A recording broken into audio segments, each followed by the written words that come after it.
First we do this multiplication, 1 over 12 times 12. We can easily cancel this 12 and this 12. So here we have just 1. And the 2 divided by 1 equals 2. But this answer is not correct, because according to the order of operations, multiplication and division have equal priority and we have to work from left to right. So here first we have to do this division, then this multiplication. If we do this multiplication before this division, it is wrong.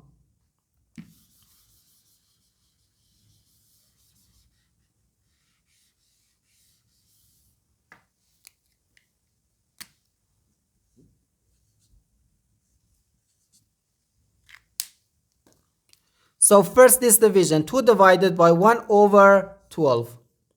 According to the KCF rule, K stands for keep, C stands for change, and F stands for flip.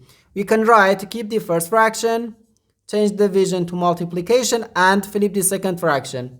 And here we have times 12.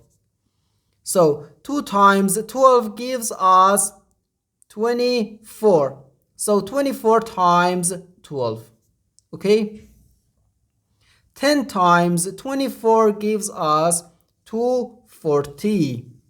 So 240 plus 2 times 24 gives us 48. So 240 plus 48 equals 288. And this is our final answer to this problem. The correct answer is 288.